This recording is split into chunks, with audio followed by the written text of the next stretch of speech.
لله الحمد لله نحمده ونستعينه ونستغفره ونؤمن به ونتوكل عليه ونعوذ بالله من شرور أنفسنا ومن سيئات أعمالنا من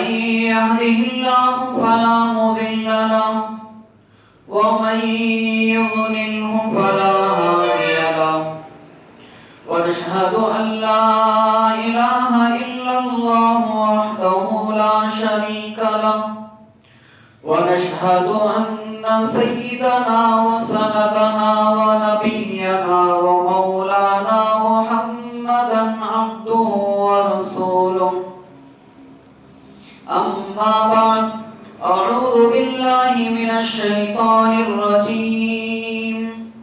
بسم الله الرحمن الرحيم وسارعوا إلى مغفرة من ربكم وجنة أرضها السماوات والأرض أعدت للمتقين وقال تعالى والآخرة خير وأبقى صدق الله العظيم. بزرگان محترم، اللہ رب العزت نے میری اور آپ کی بلکہ ساری کائنات کی رشد و ہدایت کے لیے سیدھے راستے پر گامزن ہونے کے لیے قرآن مجید کو نازل فرمایا. میری اور آپ کی بلکہ ساری کائنات کی رشد و ہدایت کے لیے، کامیابی کے لیے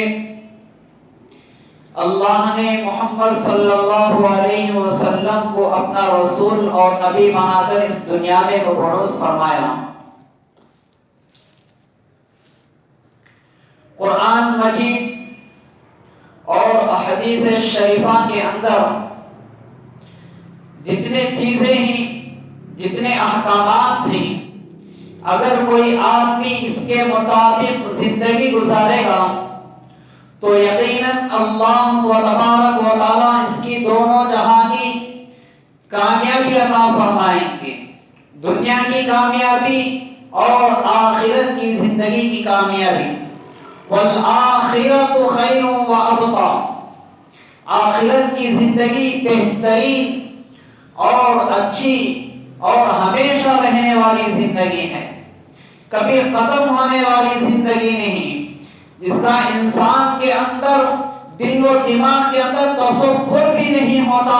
کہ اتنی لامحدود زندگی اللہ تبارک و تعالیٰ نے آخرت کی زندگی کو بنائی ہے. آخرت کی زندگی ایسی ہے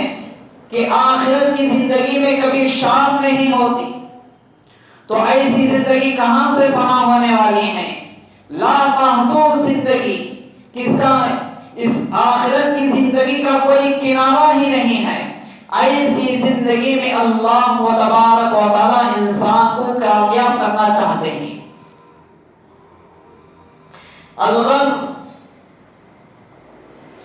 ہمارا جو عنوان چل رہا ہے حرص کا معاملہ ہے. کیا حرص دنیا کے اندر کرنا ہے یا آخرت کے اعتبار سے کرنا ہے؟ اگر کوئی آدمی دنیا میں رہتے ہوئے مال و دولت میں، تجارت میں، کاروبار میں، مال کمانے کے اندر، فیکٹری بنانے کے اندر، تعمیرات کرنے کے اندر، سواری کے اندر اگر کوئی آدمی حرص کر رہا ہے تو اس کے متعلق کیا ہے؟ اور اگر کوئی آدمی عبادت کے اندر حرص کر رہا ہے، نمازوں کے اندر حرص کر رہا ہے، روزہ اور زکات کے اندر حرص کر رہا ہے، صدقہ اور خیرات کے اندر حرص کر رہا ہے، نوافل اور فرائض کے اندر حرص کر رہا ہے، تو اس کا کیا مقام اور مرتبہ ہے؟ کن چیزوں کے اندر حرص کرنا جائز ہے اور کن چیزوں کے اندر حرص کرنا ناجائز ہے؟ یہ بات چل رہی ہے. گزشتہ جمعہ میں آپ حضرات کے سامنے حضرات صحابہ کی چند جھلکیاں آپ کے سامنے خدمت پیش کی کہ حرص اگر کوئی آدمی نماز کے اندر کر رہا ہے کہ فلاں آدمی میرے سے زیادہ نماز پڑھ رہا ہے، جن کے اندر 5 نمازوں کو فرض جو ادا کی ہوئی ہیں اس کا پابند ہے، میں 2 رکعت نماز پڑھ رہا ہوں یا دن میں 2 نمازیں ادا کر رہا ہوں، تو مجھے بھی چاہیے کہ میں بھی 5 وقت نماز پڑھنے والا بن جاؤں۔ اگر کوئی مالدار صدقہ و خیرات کر رہا ہے، زکات ادا کر رہا ہے، تو میرے اندر بھی یہ خواہش اور جذبہ ہونا ہے کہ کاش میرے اندر بھی مال و دولت ہوتا تو میں بھی صدقہ و خیرات کرتا، غریبوں کی امداد کرتا، مساجد و مدارس کی امداد کرتا، مکاتب کی امداد کرتا۔ یہ حرص ہونا چاہیے۔ تو بات چل رہی تھی کہ حسن بصری رحمت اللہ علیہ ایک بہت بڑے درجے کے اللہ والے گزرے کہ کتابوں کے اندر مفسرین نے لکھا ہے کہ حضرت حسن بصری رحمت اللہ علیہ نے 120 صحابہ کرام رضی اللہ عنہم اجمعین کو دیکھا ہے۔ تو اس سے اندازہ لگائیے کہ ایک تابعی، ایک اللہ والے حسن بصری رحمت اللہ علیہ نے اپنی زندگی کے اندر 120 صحابہ کرام رضی اللہ عنہم کو دیکھا ہے، تو ان کے اندر کیا متقی کی زندگی ہوگی، کتنے بڑے درجے کے اللہ والے ہوں گے، اور ان کی زندگی کیسے گزری ہوگی۔ یہ شخص آیا حسن بصری رحمت اللہ علیہ کی خدمت میں اور کہا کہ اے حسن بصری رحمت اللہ علیہ، ہمیں آخرت کی تیاری کس طرح کرنا ہے، ہمیں آخرت کی تیاری کس طرح کرنا ہے اور کتنی کرنا ہے۔ تو حضرت بصری رحمت اللہ علیہ نے ایک مختصر جواب میں 2 لفظوں میں اس کا بیان کیا ہے، اس کا جواب دیا ہے کہ تم دنیا کے اندر جتنے دن رہتے ہو اتنی ہی دنیا کی تیاری کرنا ہے۔ اگر تمہیں آخرت کے اندر جتنی زندگی گزارنا ہے اتنی ہی اس کے بقدر ہی آخرت کی تیاری کرنا ہے۔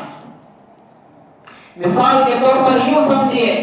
کہ اگر کوئی آدمی یہاں سے بنگلور یا مدراس یا حیدرآباد کہیں بھی جانا چاہتا ہے اور آدمی کا ارادہ ہے کہ اس آدمی کا سفر 3 دن کا ہے، تو آدمی کی تیاری 3 دن کی ہوتی ہے یا 10 دن کی ہوتی ہے؟ سب کو معلوم ہے کہ آدمی 3 دن جاتا ہے تو 3 دن کی تیاری مکمل کر کے جاتا ہے، کہیں راستے میں جانے کے بعد تکلیف نہ ہو۔ 3 دن کی تیاری اس طرح کرتا ہے کہ 3 دن تک میں سکون اور آرام کے ساتھ، اطمینان کے ساتھ میرا سفر گزرے اور میں سفر کے ساتھ اطمینان کے ساتھ گھر آ پہنچوں۔ تو اسی طرح یہاں محل شاہد یہی ہے کہ آخرت کی زندگی کیسی ہوگی۔ آخرت کی زندگی لامحدود زندگی ہے، کبھی ختم ہونے والی نہیں ہے۔ والآخرت خیر وابقا، بہترین اور ہمیشہ ہمیشہ رہنے والی زندگی ہے۔ تو ہمیں چاہیے کہ ایسی لامحدود زندگی کی تیاری کتنے دن کرنا ہوگا، کتنی تیاری کرنی ہوگی ہمیں۔ کبھی ہمارے ذہن کے اندر یہ سوال آیا، کبھی ہم نے سوچا ہے کہ اللہ نے ہمارے لیے جنت بنا کر رکھی ہے، ایسی جنت کے بعد، جنت میں جانے کے بعد کوئی آدمی یہ تصور نہیں کرے گا کہ میں جنت سے باہر نکلوں۔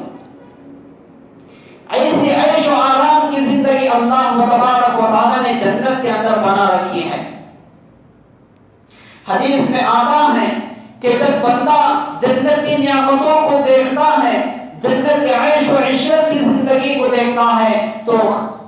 خیال کرتا ہے اور یہ تصور کرتا ہے کہ حدیث میں آپ صلی اللہ علیہ وسلم نے بیان فرمایا کہ اللہ تبارک و تعالیٰ نے جنت کو ایسی چیزوں سے مزین کیا ہے، ایسی چیزوں سے بنایا ہے کہ نہ کسی انسان کے دل و دماغ میں تصور گزرا ہے، نہ کسی آنکھ نے دیکھا ہے، نہ کسی کے کان سے سنا ہے، اور نہ اس کے دل کے اندر تصور گزرا ہے۔ تو ایسی چیزوں سے اللہ تبارک و تعالیٰ نے جنت کو آراستہ کیا ہے، ایسی چیزوں سے اللہ تبارک و تعالیٰ نے جنت کو بنایا ہے۔ تو اگر میں کہہ رہا تھا کہ آخرت کی تیاری ایسی ہی کرنا ہے کہ جیسا ایک مسافر راستے میں جانے والا جس طرح تیاری کر کے جاتا ہے، تو ایسے ہی ہمیں مرنے سے پہلے آخرت کی تیاری اسی طرح کرنا ہے۔ آخرت کی تیاری کیسے ہوگی؟ کہ جب ہمارے اعمال کے اندر حرص ہو، اعمال کو بڑھانے کی حرص ہو، ہمارے ذکر و اذکار میں بڑھانے کی حرص ہو، قرآن شریف کی تلاوت کرنے میں حرص ہو، مال و دولت کو اللہ کے راستے میں خرچ کرنے کی حرص ہو۔ جب ہمارے اندر یہ حرص اعمال کو بڑھانے والی آ جائے گی تو انسان دنیا کے اندر کامیاب ہوتے ہوئے ہنستے ہوئے آخرت کی طرف چلا جائے گا، اور جاتے ہوئے ہنستے ہوئے جاتا رہے گا۔ دنیا کے اندر لوگوں کو چھوڑ رہا ہے، رشتہ داروں کو چھوڑ رہا ہے، ماں باپ کو چھوڑ رہا ہے، بھائی بہنوں کو چھوڑ رہا ہے، پڑوسیوں کو چھوڑتے ہوئے ہنستے ہوئے جا رہا ہے، خوشی خوشی اللہ کے سامنے جا رہا ہے۔ لیکن گھر والے، یتیم اور پڑوسی جو آدمی کو دیکھ کر رو رہے ہیں، لیکن جو آ جانے والا ہے وہ ہنستے ہوئے اللہ کے دربار میں حاضر ہو رہا ہے۔ ایسی تیاری کر کے، ایسی آخرت بنا کر ہمیں دنیا سے جانا ہے۔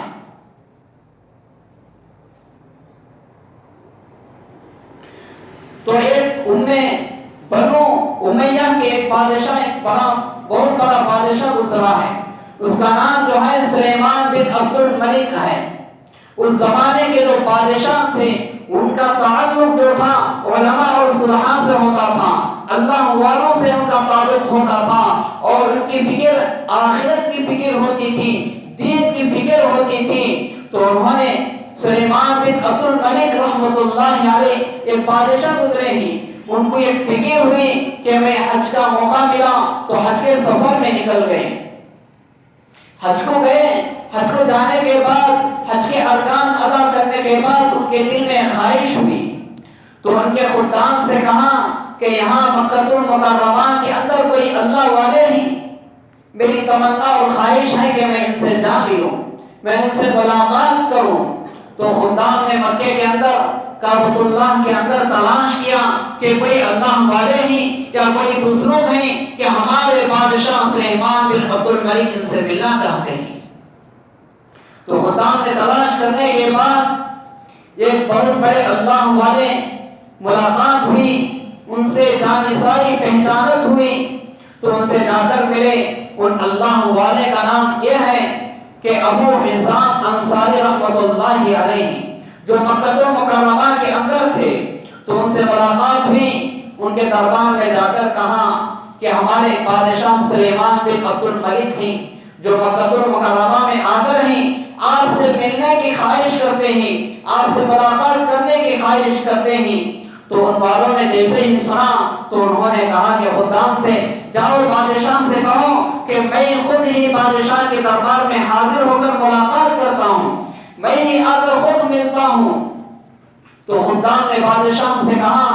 کہ ابو حزام رحمۃ اللہ علیہ آپ کی خدمت میں آنے والے ہیں، آپ سے ملاقات خود کرنے کے لیے آ رہے ہیں۔ تو بادشاہ نے ابو حزام رحمۃ اللہ علیہ کی تیاری میں جیسے ہی ابو حزام رحمۃ اللہ علیہ سلیمان بن عبد الملک کے دربار میں حاضر ہوئے، تو بادشاہ بڑے اہتمام کے ساتھ، بڑے ادب کے ساتھ، بڑے عزت کے ساتھ ان اللہ والوں سے ملاقات کی۔ ملاقات کرنے کے بعد ایک بڑے اونچے مقام پر ان اللہ والوں کو بٹھایا۔ بٹھانے کے بعد خیر خیریت دریافت کی، سارے حال چال بات کرنے کے بعد سلیمان عبد الملک بادشاہ نے ابو حزام رحمۃ اللہ علیہ سے کہا کہ میرے لیے، میری زندگی کے لیے کچھ نصیحتیں فرما دیجیے۔ تو ابو حزام رحمۃ اللہ علیہ نے بہت ساری نصیحتیں کی، لیکن وقت بھی کم ہے، لیکن میں آپ حضرات کے سامنے 2-3 نصیحتیں، ایسی نصیحتیں کی کہ ہماری زندگی بدلنے کے لیے، ہماری عبرت کے لیے، ہمارے صبر کے لیے 2 نصیحتیں ہی کارآمد ہو سکتی ہیں۔ اگر کوئی آدمی سچے دل کے ساتھ سنتا ہے تو ہمارے لیے سلیمان بن عبد العزیز کے جو 2 نصیحتیں کی تھی، وہ 2 نصیحتیں ہماری زندگی کو بدل دیں گی۔ تو ابو حزام رحمۃ اللہ علیہ نے سلیمان بن عبد الملک کے دربار میں حاضر ہو کر 2 نصیحتیں کی۔ بادشاہ نے یہ سوال کیا کہ حضرت یہ بتلائیے کہ آدمی کیوں موت سے ڈرتا ہے، موت سے کیوں نفرت کرتا ہے، موت آنے سے کیوں گھبراتا ہے؟ تو ابو حذافہ رحمۃ اللہ علیہ نے اطمینان سے جواب دیا کہ ہائے کوئی مئی کلال کہ جو آباد گھر سے، آباد مکان سے ویران گھر کی طرف چلے، کہ یوں سمجھیے بات کو کہ کوئی آدمی محل کے اندر زندگی گزار رہا ہے، ساری سہولتوں کے ساتھ محل ہے، کار ہے، بنگلہ ہے، اے سی ہے، ساری چیزیں گھر کے اندر موجود ہیں، وہ آدمی کوئی جھوپڑی کے اندر جانے کے لیے تیار ہوگا، جھوپڑی کے اندر جا کر زندگی گزارنے کے لیے تیار ہوگا؟ تو ابو حذافہ رحمۃ اللہ علیہ نے فرمایا کہ زندگی کو آباد کرنے والے کبھی ویران گھر کی طرف جانے کے لیے تیار نہیں ہوتے۔ اگر کوئی آدمی دنیا میں رہتے ہوئے آخرت کی زندگی کو آباد کیا، آخرت کی زندگی کو سنوارا، تو وہ خوش ہوتے ہوئے موت کے منہ میں جائے گا، ہنستے ہوئے اللہ سے ملاقات کرنے کے لیے جائے گا۔ لیکن آج دنیا کا ماحول یہ ہے کہ آج ہر آدمی دنیا بنانے کے لیے، دنیا کے کام و کاج کے لیے آراستہ کر رہا ہے، آباد کر رہا ہے دنیا کی زندگی کو۔ کیسے میں تجارت میں آگے بڑھوں گا، مال و دولت کما کر کیسے میں مکانات بنوں گا، کیسے میں یہ سے دور سواری لوں گا۔ کہاں سے موت کا ڈر نہیں آیا تو کیا آئے گا؟ بیمار ہوتے ہی آدمی کو پریشانی شروع ہو جاتی ہے کہ کہیں موت کے حوالے تو نہ ہو جاؤں، کہ میرے پاس اتنی تجارت ہے، میرے پاس اتنی جائیداد ہے، میرے پاس اتنے زمیندار ہیں، یہ کہاں چھوڑ کر میں کیسے چلا جاؤں؟ اسی لیے ہر آدمی کو موت سے ڈر ہے، لیکن یاد رکھیے اللہ تبارک و تعالیٰ کا عدل فیصلہ ہے۔ اللہ تبارک و تعالیٰ پہلے ہی فیصلہ سنا دیے ہی، کل نفس ذائقۃ الموت، ہر نفس کو موت کا مزہ چکھنا ہے، ہر جاندار کو موت کا مزہ چکھنا ہے، چاہے انسان ہو یا جن، چرند ہو یا پرند، درخت ہو یا حجر، یہاں تک کہ دنیا کی ساری چیزوں کو فنا ہونے والی ہیں۔ والآخرۃ خیر وابقیٰ، قرآن مجید میں اللہ تبارک و تعالیٰ نے ارشاد فرمایا بہترین زندگی، سب سے اچھی زندگی جو ہے، ہمیشہ ہمیشہ رہنے والی زندگی جو ہے، آخرت کی زندگی ہے۔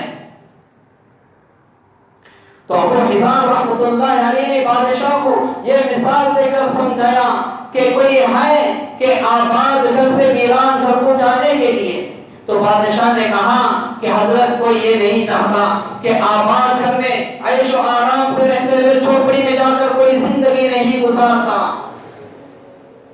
تو حضرت ابو حذافہ رحمۃ اللہ علیہ نے سلیمان بن عبد الملک کو یہی نصیحت کرتے ہوئے فرمایا کہ ہماری زندگی ہی ایسی زندگی ہے کہ ہمیں جو آخرت کی زندگی، جو لامحدود زندگی ہے، اس زندگی کو آباد کرنا ہے، اور دنیا کی زندگی کیسی بھی گزر جائے لیکن ہماری زندگی، اصل زندگی آخرت کی زندگی ہے۔ اس کے بعد سلیمان بن عبد الملک نے ابو حذافہ رحمۃ اللہ علیہ سے دوسرا سوال یہ کیا کہ اے حضرت، ہمیں موت کے بعد، انتقال ہونے کے بعد جب اللہ تبارک و تعالیٰ کے سامنے حاضر ہوں گے، اللہ تبارک و تعالیٰ کے سامنے پیش ہوں گے، ساری دنیا کی مخلوق اللہ تبارک و تعالیٰ کے سامنے حاضر ہوگی، تو ہم کیسے دنیا میں اللہ کی نافرمانی کرتے ہوئے، گناہوں میں زندگی گزارتے ہوئے، اللہ کے احکامات کو چھوڑ کر زندگی گزار کر ہم جب اللہ کے سامنے جائیں گے تو آدمی کس طرح اللہ کے دربار میں حاضر ہوگا؟ معمولی سی آدمی دنیا کے اندر چوری کر کے پولیس کے پاس کھڑے ہونے کے لیے تیار نہیں ہوتا، پولیس اسٹیشن کے پاس جا کر ہراتا ہے، گھبراتا ہے، پریشان ہو جاتا ہے، پسینہ اس کے جسم سے نکلتا ہے۔ لیکن ہمیں دنیا کے اندر ساری زندگی نافرمانی میں گزار کر اللہ کے سامنے کیسے کھڑے ہوں گے؟ تو حضرت ابو حذافہ رحمۃ اللہ علیہ نے بادشاہ کو نصیحت کرتے ہوئے فرمایا کہ بادشاہ، یہی تو اصل فکر ہے ہماری کہ ہمیں دنیا کی زندگی کو کامیاب بنانا ہے، اللہ کے احکامات کے مطابق زندگی گزارنا ہے، سنت کے مطابق زندگی گزارنا ہے، جو راستہ اللہ تبارک و تعالیٰ نے دیا ہے اس راستے کو اختیار کرنا ہے۔ درمیان میں ایک بات، ایک واقعہ یاد آ گیا کہ ابراہیم بن ادھم رحمۃ اللہ علیہ ایک دوسرے بادشاہ گزرے، انہوں نے جنگل کے اندر گیا